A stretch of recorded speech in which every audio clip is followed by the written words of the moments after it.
Welcome to Growmoney solution. इस channel पर stock market update, analysis, strategies के बारे में बात करते हैं। साथ ही आपको डेली ट्रेडिंग कॉल्स भी देते हैं, एजुकेशन और ट्रेडिंग स्ट्रैटेजीज बताते हैं। इस वीडियो में बात करेंगे बैंक निफ्टी के डेली एनालिसिस के बारे में।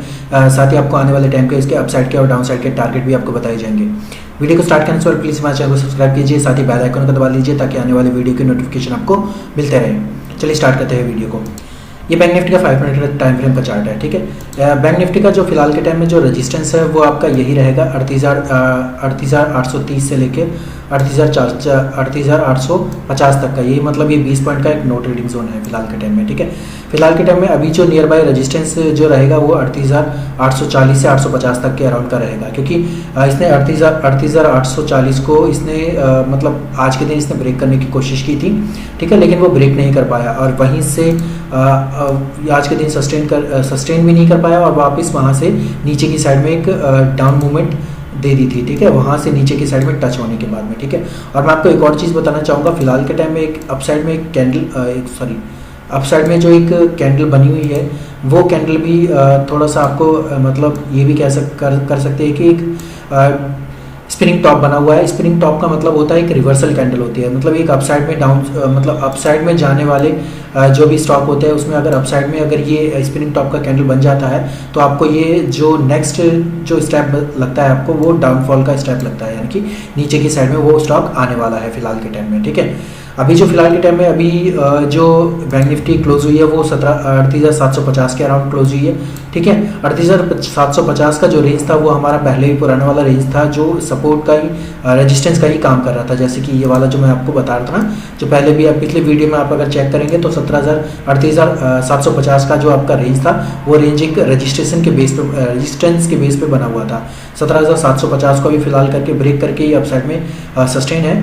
अगर ये आप अपसाइड में अगर ये इसको लेवल को ब्रेक कर देता है, यानी कि ये वाला जो लेवल बना हुआ है 38,830 से लेके 38,850 तक का, ये वाला लेवल जो अगर ये ब्रेक कर देता है तो भी अभी अपसाइड में जो लेवल हो सकते हैं 39,000 तक के टारगेट हो सकते हैं।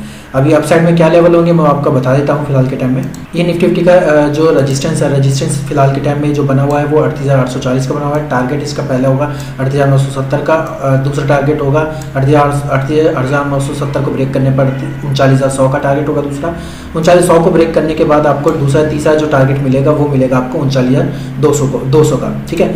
और आपको अगर एसएल रखना होगा, एसएल आपको मिनिमम टू मिनिमम 30 से 40 पॉइंट का ही रखना है। 30 से 40 पॉइंट का अगर ये बाई चांस अगर आपका रिवर्सल पैटर्न बन जाता है, यानी कि नीचे की साइड में आने के बाद में अब ऊपर की साइड में जाने के बाद में वापस नीचे की साइड में आने लगता है स्टॉक, तो आपको ज़्यादा लॉस ना हो। अगर मान लो अगर आपने बाय किया हुआ है और आपका जो एसएल है वो 30 से 40 पॉइंट का है, तो आपका जो एसएल होगा वो 30 से 40 पॉइंट का हिट होगा। जो टारगेट होगा वो टारगेट आपका 50 से 60 पॉइंट का भी एक्स्ट्रा में आपका रख सकते हैं, ठीक है। ये तो था आपका बैंक निफ्टी का रेजिस्टेंस। अब बात कर लेते हैं इसके सपोर्ट के बारे में और नीचे के टारगेट के बारे में। बैंक निफ्टी की सपोर्ट के बारे में बात करने से पहले मैं आपको बताना चाहूँगा, अगर आप हमसे कांटेक्ट करना चाहते हैं तो आप हमें व्हाट्सअप कर सकते हैं, जिसका लिंक आपको डिस्क्रिप्शन में मिल जाएगा। हमारे साथ कांटेक्ट में करने के बाद में आपको स्टॉक्स, बैंक निफ्टी की कैश, ऑप्शन और फ्यूचर की फ्री ट्रेडिंग कॉल दी जाती है। साथ ही आपको एजुकेशन और ट्रेडिंग स्ट्रैटेजीज बताई जाती है। साथ ही आपको सपोर्ट और रेजिस्टेंस की पहचान भी करवाई जाती है कि आपको सपोर्ट और रेजिस्टेंस कैसे पहचाना जाए, और साथ ही आपको लाइव ट्रेडिंग की भी फैसिलिटी दी जाती है। तो अब बात कर लेते हैं बैंक निफ्टी के सपोर्ट के बारे में। बैंक निफ्टी का जो नियर बाई सपोर्ट हो सकता है आपका वो 38,640 से लेके 650 तक की रेंज का हो सकता है, ये वाला लेवल, ठीक है। 38,040 से लेके 38,640 से लेके 38,650 तक का भी आपका ये रेंज हो सकता है सपोर्ट वाला, ठीक है। वो इसलिए रेंज हो सकता है क्योंकि इसने 38,650 को काफ़ी बार यहाँ पे ब्रेक करने की कोशिश की थी लेकिन ब्रेक नहीं कर पाया। यहाँ पे भी काफ़ी बार इसने कंसोलिडेट किया है लेकिन ये कंसोलिडेशन फेज फेल हो गया, फिर उसके वापस वहाँ पे सपोर्ट लिया और वापस वहाँ से अपसाइड में मूव दे दिया था। इस वजह से इसका जो रजिस्टेंस फिलहाल के टाइम में बना हुआ है वो 38,640 का बना हुआ है, ठीक है। अब मैं इसको बैक टेस्टिंग करके देखता हूँ। बैक टेस्टिंग में जो इसका फिलहाल के टाइम में जो हमने आपको बताया हुआ था वो वाला जो रेजिस्टेंस है वो कामयाब है, सपोर्ट है वो जो कामयाब है या नहीं है।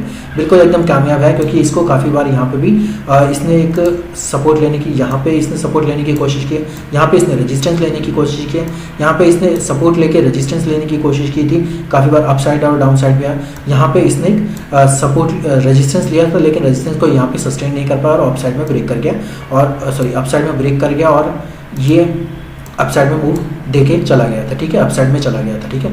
अभी जो फिलहाल के टाइम में नीचे का जो लेवल है वो 38,640 है। अगर इसको ब्रेक करता है तो नीचे की साइड में क्या लेवल है वो भी आपको बता देता हूँ। ये बैंक निफ्टी का सपोर्ट है। सपोर्ट के बाद अभी जो 38,650 का फिलहाल के टाइम में सपोर्ट है, अगर 38,650 को 600 मतलब 45 के आसपास नीचे की साइड में 10 मिनट या 15 मिनट की कैंडल नीचे की साइड में क्लोजिंग देती है तो आपके जो फर्स्ट टारगेट हो सकता है वो 38,530 तक का हो सकता है। अगर 530 को नीचे की साइड में ब्रेक कर देती है और आपका एसएल होगा 38,650 का, ठीक है, ये बात ध्यान रखिएगा। टारगेट फर्स्ट अचीव होने के बाद आपका एसएल होगा आपका बाइंग पॉइंट, ठीक है। अब टारगेट फर्स्ट को अचीव करने के बाद में सेकंड टारगेट होगा 38,400 का। 38,400 को नीचे की साइड में 10 मिनट टू 15 मिनट की जो कैंडल है वो नीचे की साइड में ब्रेक कर देती है और क्लोजिंग दे देती है तो थर्ड टारगेट होगा आपका 38,300 का, ठीक है। अभी आपको अगर आपको एसएल लगाना है तो एसएल अगर बाई चांस नीचे की साइड में जा रहा होता है और आपको वापस अप साइड में चाहे और एसएल आपको चाहिए होता है तो 30 से 40 पॉइंट का एसएल रखिएगा ताकि आपका ज़्यादा नुकसान ना हो, ठीक है। इसी तरीके की वीडियो और इसी तरह की स्ट्रैटेजी देखने के लिए प्लीज़ हमारे चैनल को सब्सक्राइब कीजिए और ये वीडियो अगर आपको अच्छा लगा तो प्लीज़ वीडियो को लाइक कीजिए, चैनल को सब्सक्राइब कीजिए। धन्यवाद।